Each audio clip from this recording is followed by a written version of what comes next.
Hello, my name is Sylvia Ceres, and I'm delighted to be here with you at the Tactile Reading Conference.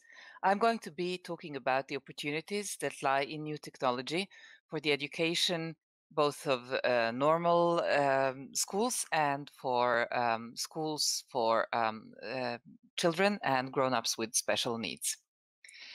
If we go to the next slide, I'm going to start with this quote saying that we are currently preparing students for jobs that don't yet exist using technologies that haven't been invented yet in order to solve problems we don't even know are problems yet. I love this quote. It's from a guy called Richard Rayleigh, who was one of the education ministers under or even before the Clinton administration. And I think that we are living it's about 20 years old by now. And I think that we are living in a world where it's becoming more and more true. The world is changing at breakneck speed. And on top of that, we have a pandemics going on, which has changed the nature of work and the nature of collaboration forever. We still don't know what the new normal is going to be. And yet we have to decide both how we are going to work, it's up to us, and we have to decide how we are going to educate our kids, because that is also up to us. My main point is it's not up to the technology, it's up to those who know how to apply that technology as a tool, both for education, for efficiency, for new business models, and new methods. If we go to the next slide. It's really interesting to see how there is an emerging body of knowledge talking about what we have gained, but also about what we have lost with all this digitalization of work and education. Many people feel that it's very efficient, that digital meetings save time, and that open up many channels for content sharing and for collaboration. We both work remotely, but we also have installed different kind of offices at home. And here in Norway, for example, we also have an office from our cottage.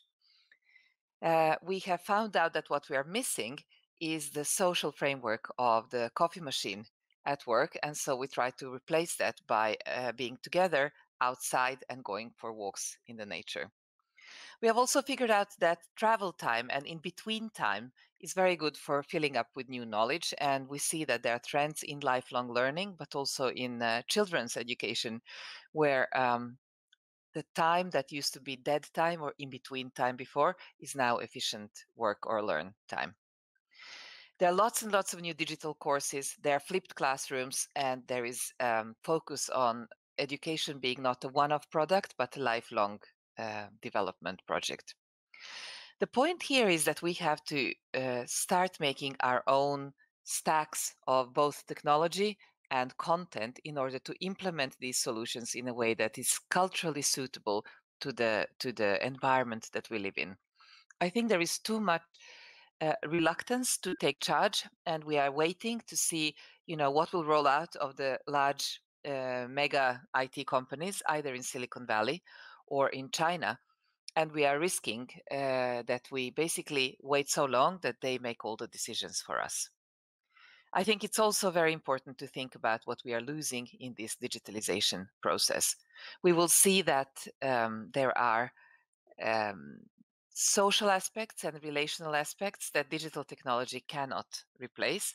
I myself am an introvert, and to begin with, I thought that this is wonderful, very efficient. I get to discuss the subject matter at hand. We stick to the agenda. We are very focused, and then I don't have to waste any time on in the in-betweens and on the transportation.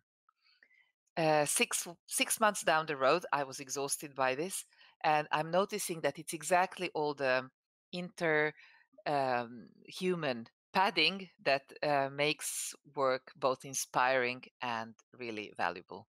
I think that the students are experiencing something very similar in their schools.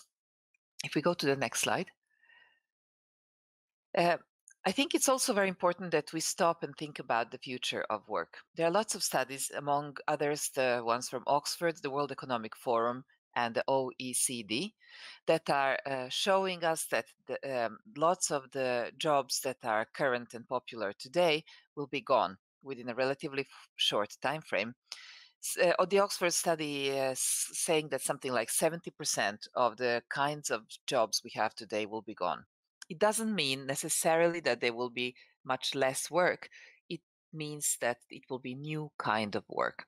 And the question is, how do we manage this process, and how do we develop the new kinds of jobs, and how do we make sure that there are actually enough people who know how to do the new kind of jobs? There are really interesting studies from the World Economic Forum and the OECD about the future readiness and future skills. And they talk a lot about, we need the technical skills. We need to know these STEM kind of subjects: science, technology, maths, and engineering. But what is even more important than STEM are the instrumental skills, which are the things like collaboration, um, complex problem-solving ability, creativity, and the ability to use a good ethical compass in unknown situations. I think this is one of the most important discussions and debates that we have to have these days. It is, how are we going to work with these computers in the age where the computers are becoming smarter than humans? And personally, I believe that the answer is that we shouldn't compete with the machines. They will have always more data and a bigger analytic capacity than humans. What we need to do is do what machines can't do. We have to focus on being humans. We have to solve the prioritization problems and the ethical dilemmas that come up in every project, in every part of our life, every day. If we go to the next slide, please. Um, I think that this is going to be an age where we have to decide whether we are actually proud of being imperfect humans, or whether we are going to spend the rest of our human age with kind of bad conscience and bad self images, because we can't be as fast, as strong, and as perfect and immortal as the machines. I think the more that we embrace this wonderful imperfect humanity, the more efficient, beautiful, and egalitarian world we will create. If we go to the next slide. I want to show you an example. I have a good friend who has been in an accident which ended up with him having to remove half of one arm and the whole other arm. And he's very active in the Norwegian Olympic Center, and he's one of the best skiers that we have in this country. Also, a very, very inspirational coach and leader. And he was telling me about a ski trip that he organized some months ago, where he invited one of his blind colleagues on a night skiing trip. And he brought some of the best Norwegian skiers along in one of the forests around Oslo. And it all started like one of these traditional ski trips where you either have lighting on the path, or you have your own little light on your hat. And then at some point, he asked everybody to turn off their lights. And at this point, the blind skier was the guy both showing the way and helping them navigate in completely new ways. And it's when they started learning from him how he actually compensates and what tricks he uses that they became even better, even more balanced skiers. So I think if we both, young people learning from old people, or people with full ability learning from people with impairments, we need to learn about how do people compensate, and then I think it will enrich both our understanding of these people, but also it will help us develop our own skills. I think it also is a great help in developing our own courage and will, and also maybe giving them encouragement for being such great role models. If we go to the next slide. I want to talk about basically technology and its power to create, but also its power to destruct. Sometimes I'm asked if I'm a technology optimist or a technology pessimist. I am both, or I'm neither, perhaps. I think that technology is just a tool, and I believe that we all need to be technology opportunists.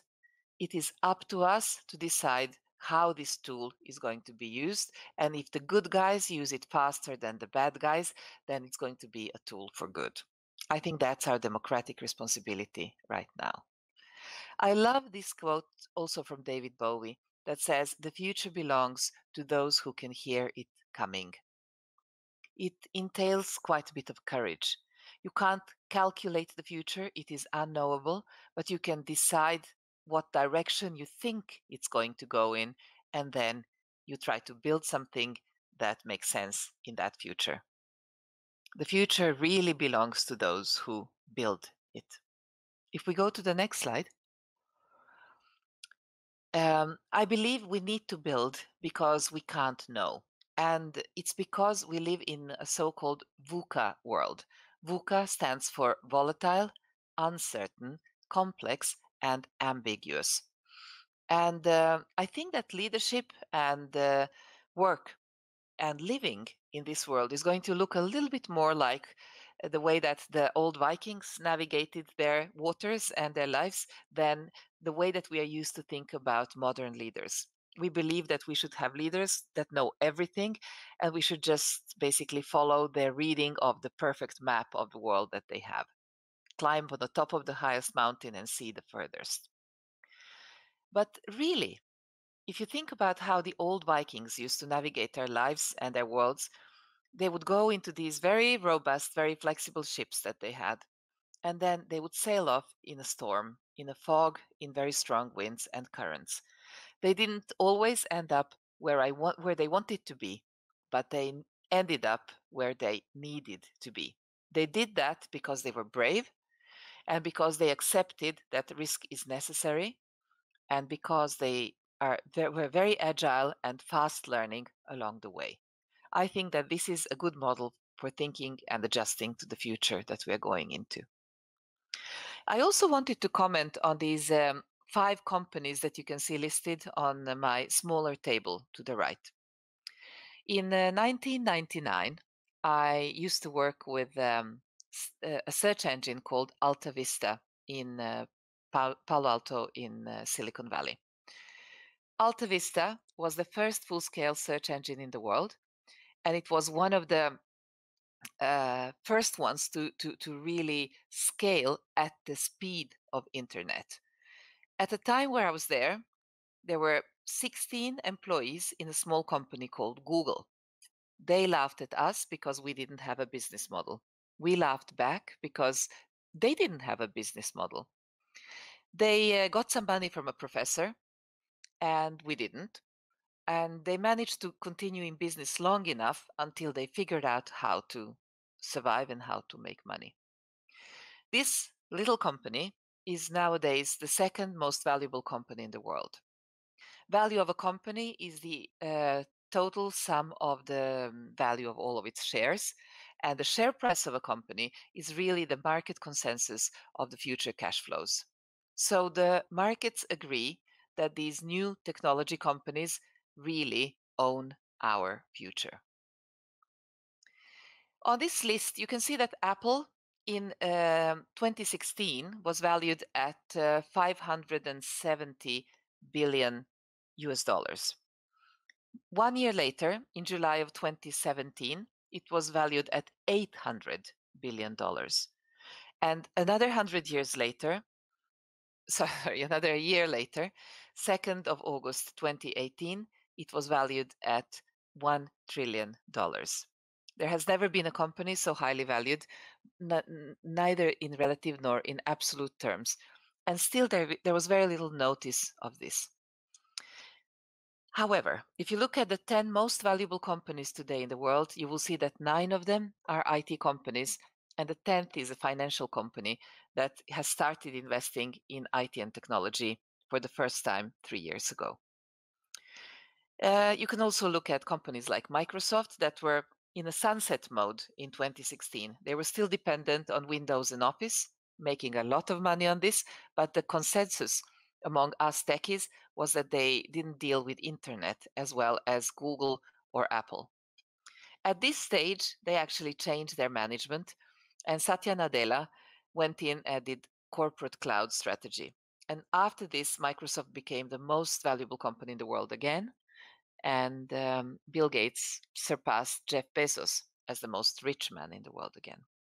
I'm saying this because you can turn the strategy and you can turn the fortunes of a company within just 5 years, as you can see here. The world is changing extremely rapidly.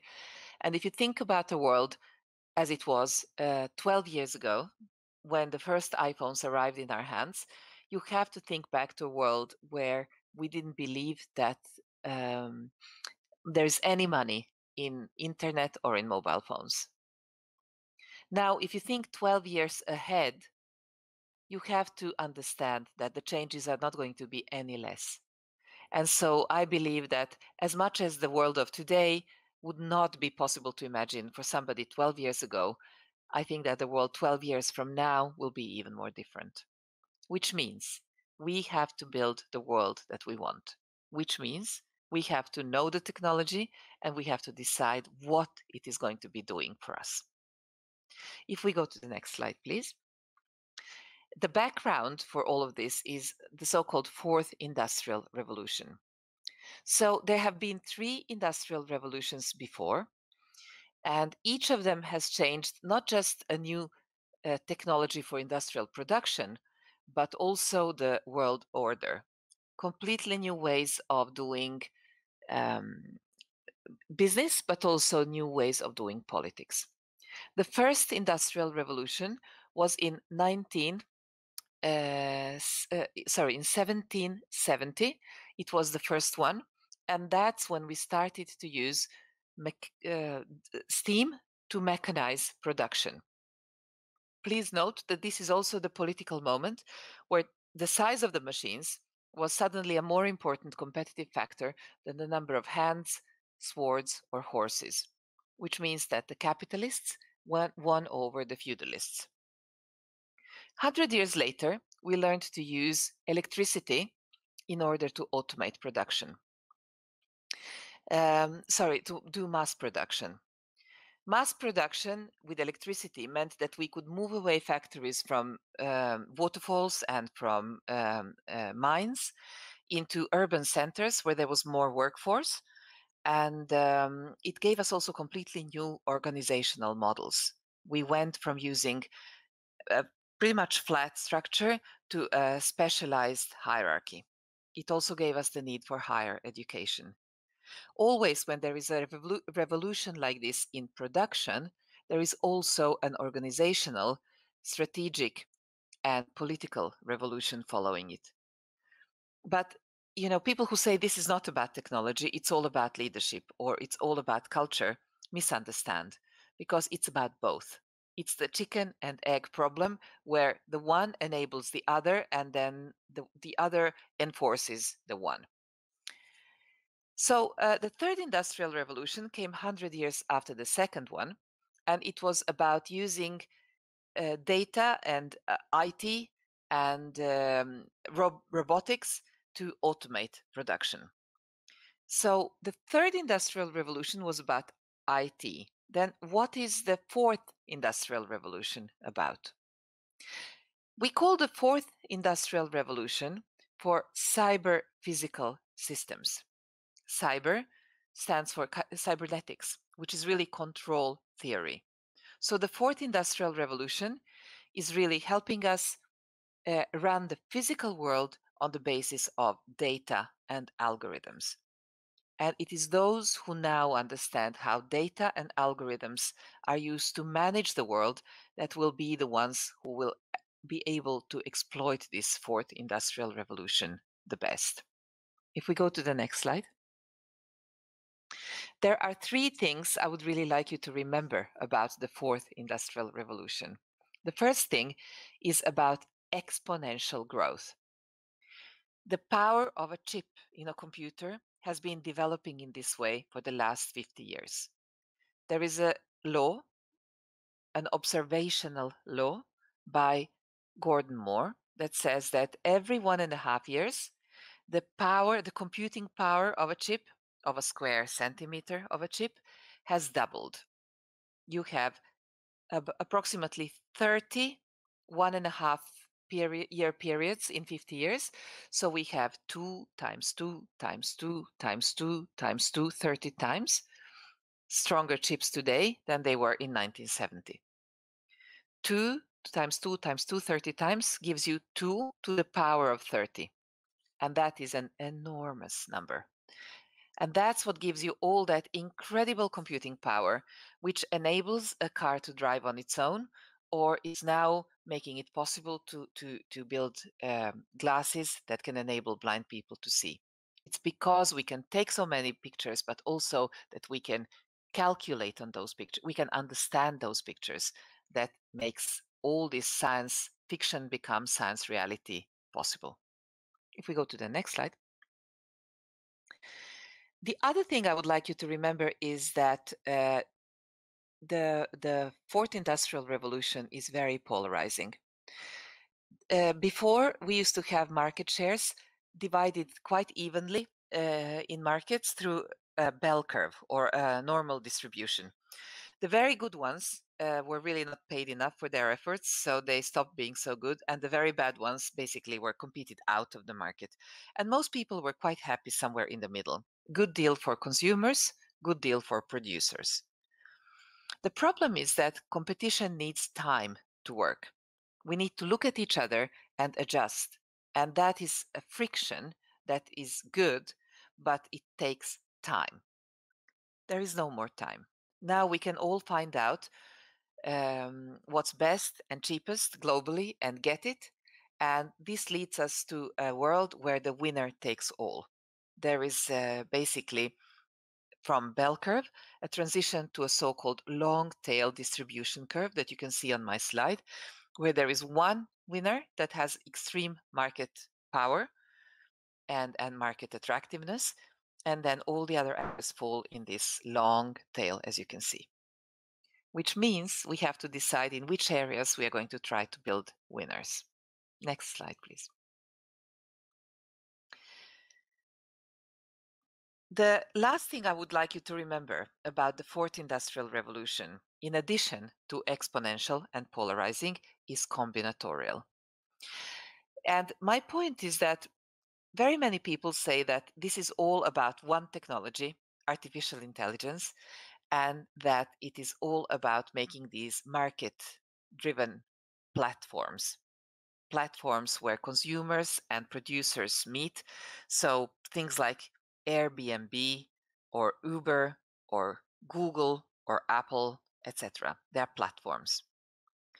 If you look at the slide that I've included in this picture, you will see that along a value chain where actors collaborate from, or players collaborate from working with natural resources and R&D on those, to component construction, to product construction, to sales and marketing, and post-sales services. You will see that it's always the ones that are closest to the customer or closest to the raw materials that have they manage to take the most value out of the value chain. They are relatively best off in every value chain. The point is that the last few years, this smile has become very deep. And you can see that there are two extremely attractive positions now in every industry, in every value chain. One, very close to the consumers, customers. That's what Silicon Valley and China building very much now. But the other position is close to the natural resources. And this is where deep tech and R&D and, for example, health tech are going to be working. So it's not all about AI and it's not all about platforms. There is also a very important game to be played in many enabling technologies. And actually, there are many, many of them.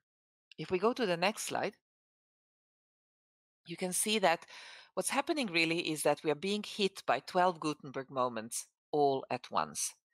And there are things like AI, artificial intelligence, and big data, but also things like nanotechnology, materials technology, and 3D printing, sensors and networks, and many other things that are relevant. We don't need to know everything about each of these, but we need to have a toolbox that includes them. And if we do that, then we'll be able to create our new solutions, our own solutions that fit with our real cultural and financial needs. If we go to the next slide, what I would like to invite you to do is think about this fourth industrial revolution as something that you can use for three strategic buckets. Basically, build your cocktails. First, for the efficiency bucket.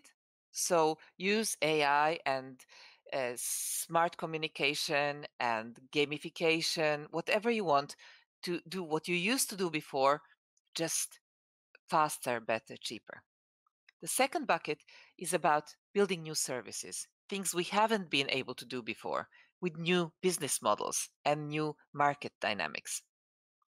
For example, when Amazon creates a new financial health service where they combine pension, insurance, and health services for all of their employees, that's a new kind of service that goes into the second bucket. And then the third bucket is about creating new sustainability opportunities through this new technology. And please remember, sustainability is not just about climate and nature. That's what I call green sustainability. But you also have red sustainability and you have blue sustainability. So the green was climate, red is about society, and blue is about innovation and economy. All of these need to be solved now with means of technology. We go to the next slide. Now, what does this mean for education? If we talk about the first bucket, we said what we want is new efficiencies.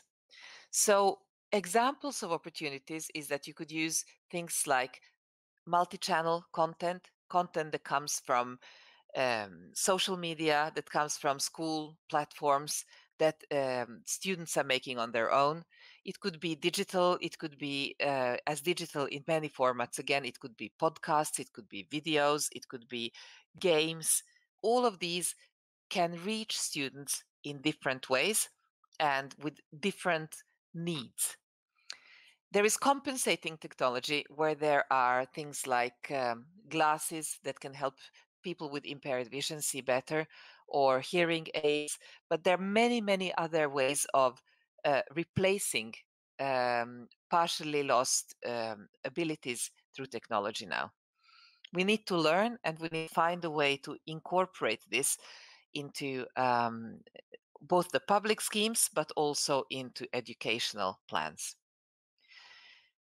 AI can be used to personalize paths and apply new kinds of methodology to teaching. I'll be talking a little bit more about this, but um, AI cannot do this alone. So AI needs to be managed, supervised, and directed through a good teacher and his understanding of his students.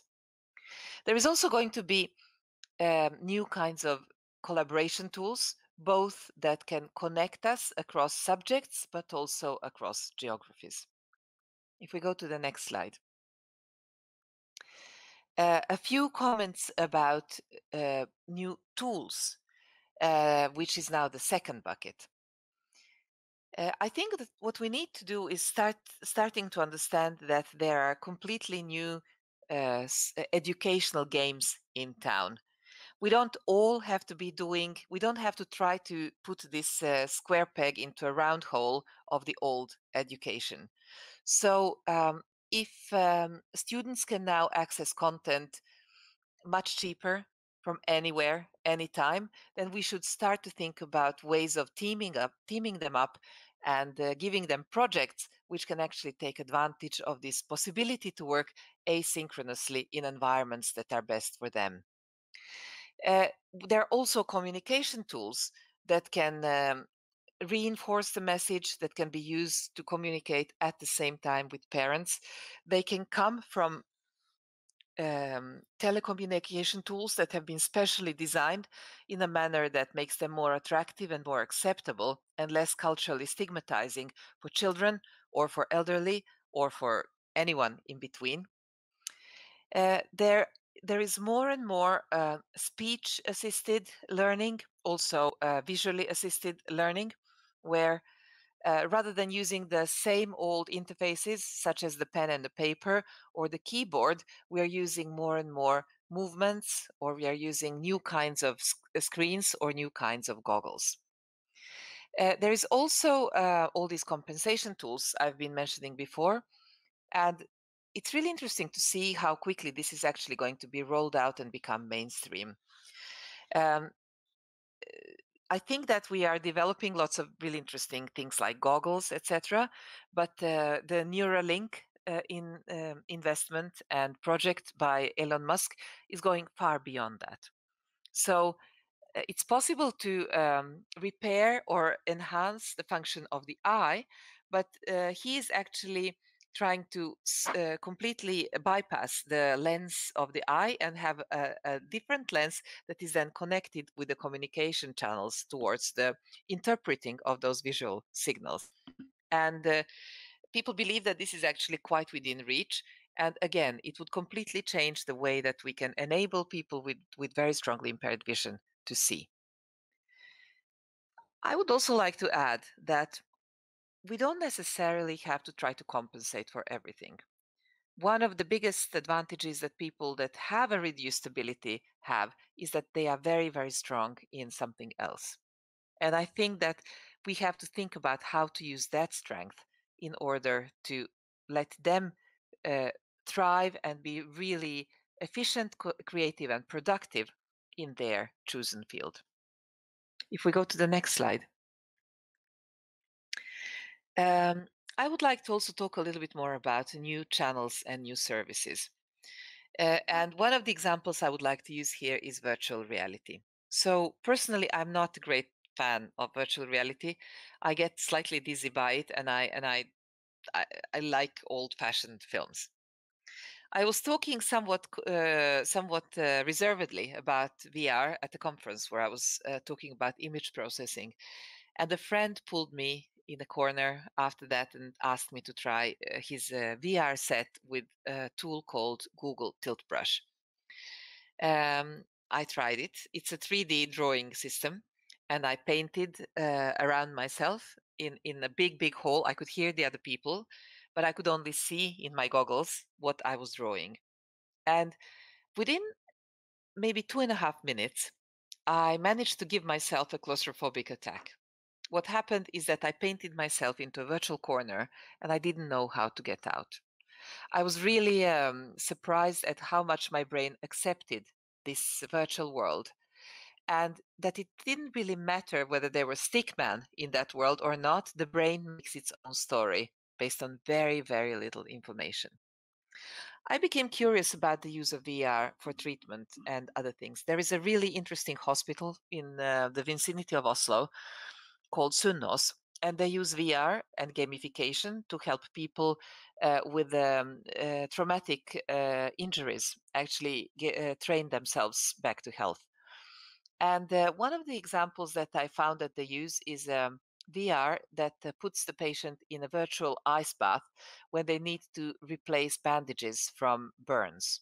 Turns out that the subjective pain experience in an ice bath is much less than without it. Another example that I really liked is the vaccination example, where there is a girl that is really traumatized by vaccines, and her mother brings her into a nurse that gives her a virtual headset. And in that world, the girl can experience a little fairy that comes to her and says, I'm going to touch your shoulder, and for the rest of your life, you will be protected by a shield that chases away all these really nasty monsters that you can now see in this VR. And then when the fairy touches the girl's shoulder in the VR world, the nurse at the same time, and the nurse can see this on her screen, actually jabs her. And the mother is very surprised and waits for the reaction. And it turns out that when the girl takes off her goggles, her first question is, can we do it again? So I think that one of the things that we need to learn is that as much as we don't necessarily believe in things like VR to begin with, they are going to be a part of our education, both for children and grown-ups, because as they say, if you tell me, I can forget. If you teach me, I may remember. But if you really immerse me, I will learn. One of my favorite developers in IT is a guy called Jaron Lanier. He has been in Silicon Valley for a very long time. He's very musically gifted and he loves playing on old lutes and dead instruments, basically. But he's also very, very good in VR.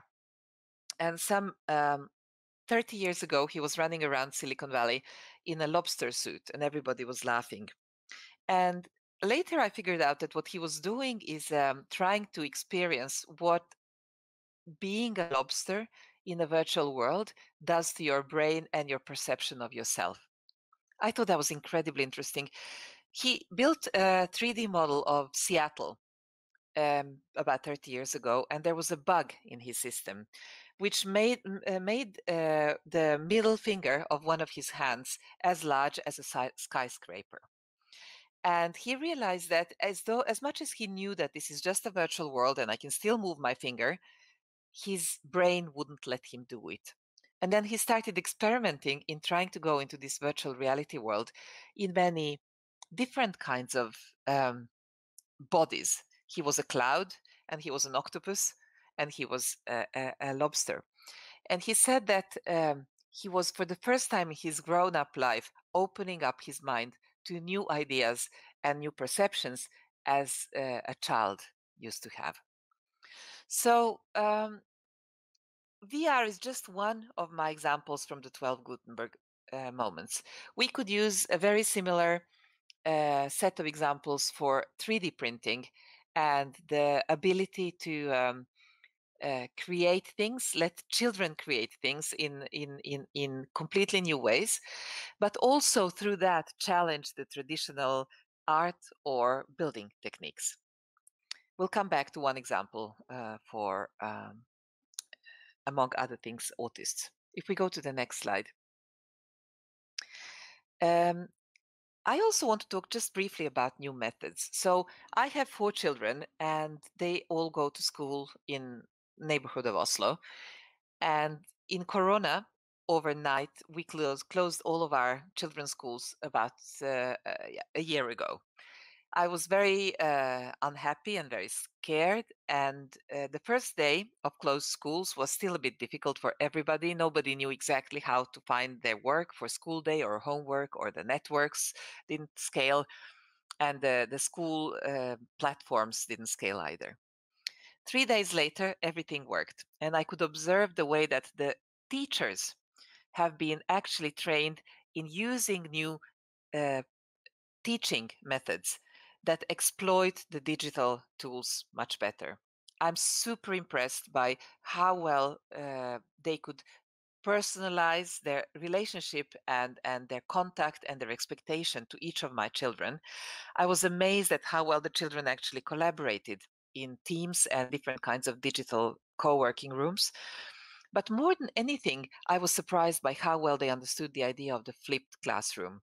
So the kids would learn either from YouTube or from their teacher through videos. And then when they were together, they spent the time thinking together, discussing, challenging, wondering, developing, rather than sitting in a completely passive receiving mode. And again, I think that this is something that wouldn't have been possible to roll out as quickly as Norwegian schools did if they had not been preparing for digitalization many, many years before Corona. So um, we can talk a lot about tools that can provide different kinds of new opportunities, both for fully capable or children with impairments functionality. But the point is that it doesn't help much unless we also challenge the way that we teach and the way that we learn. If we go to the next slide. Um, This is the third bucket, and I think that it's really important that we think about what technology can do for us in terms of sustainability of education. We still haven't figured out how to balance the need to support the children that have um, um, strong abilities and need to be incentivized and stimulated more with the children that actually need extra attention just in order to keep up.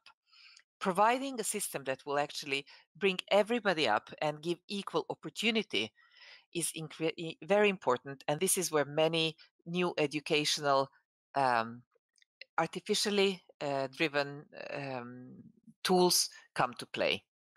They will enable us to have more inclusion, more equality, and they can also create very interesting new partnerships between the public and the private sector. In Norway, one of my favorite examples is a company that produces telecommunication for either chronically ill children or for the elderly. They have created a little robot that is very robust, can be taken out in a rainy football field or in a canoe in a river or in the classroom.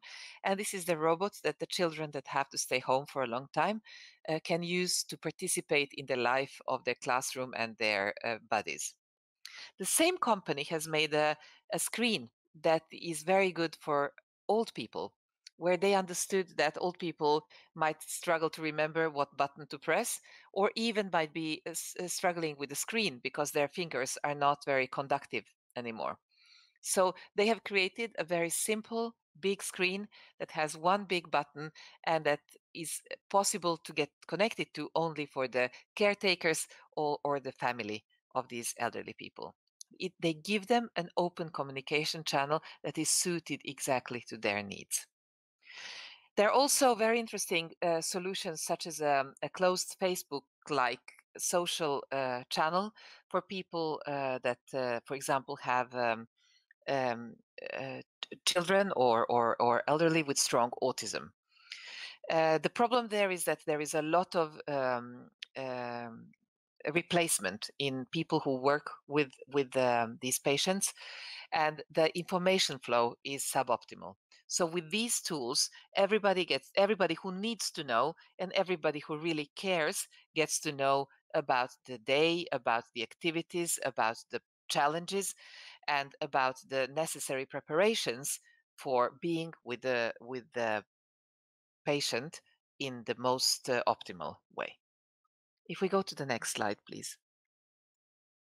I also want to say just a few seconds to dwell on the question, what should we be teaching our kids? I have friends that love to talk about this question, and how do we go back to that original problem we started with? How do we educate our kids for subjects that haven't been invented yet, to solve problems we don't know about yet with technologies that are not here yet? And I think the most important thing we teach our kids is to learn. So they need to learn to learn. They also need to have a positive outlook on life. It's this growth mindset. Because if you believe that there is a point to your learning and that there is a point to your contribution, you will continue developing. So I think we need technical skills, but we need to know the tools. We need to understand how to use things like AI, big data, VR, drones, materials technology, health technology as tools. But more than anything else, we need to go back and develop these instrumental skills where we mentor our kids and our friends on how to direct their development, how to stick to their goals, how to understand where they want to go and why. We go to the next slide. I think it's also really important that we keep reminding both ourselves and our children about the necessity of diversity. In a society that is too uniform, there is no new thinking. The conserving powers are overwhelming, and those societies stagnate. And stagnation in times of this VUCA world is unforgivable. So it is exactly from the people who are frustrated and because of some challenge that they have or because of some special difficulty they need to overcome that the most important ideas in any society come up from. And I think we need to keep encouraging them and we need to keep reminding them that it's that power that we really, really need. Innovation comes from all kinds of different perspectives, but only if they are actually respected and heard. Talents come in many different shapes and forms, and it's really difficult to recognize talents if they don't resemble yours in the mirror. So, how do you really celebrate the diversity of talents and how do you make sure that they grow in each their own necessary way? I think is the big question for the power of diversity. We go to the next slide. Closing down, I think it's really important to think about technology as an enabling tool, but it's just a tool. Technology is a terrible master, but a very, very good servant. And what the question we should be asking is how do we combine technology with human strengths so that we make the most of being humans? I think it's really important to rethink education. It's important that we do mentoring across these different subjects and across roles and across traditional positions in society. I think it's really important that we give visibility to interesting new projects, and I think it's really important to start trying now. If we go to the next slide. I want to remind myself and you about an old Greek quote saying, "Well, if not me, then who? And if not now, then when?" I think there are always a million reasons to wait a little bit until the technology that you've been looking at is cheaper, better, faster. But if you do that, then you will lose the ability to learn as you test and challenge this technology. So it's really important to start using it today and to learn and share that learning with as many people as possible. Next slide, please. I would like to conclude with the quote that I keep giving to my children, and it is care, dare, deliver. Any project worth solving starts with us caring about it. Then we have to dare a little bit more than than we feel comfortable with, and in the end, we have to hold out and deliver. Good luck, and thank you for your attention.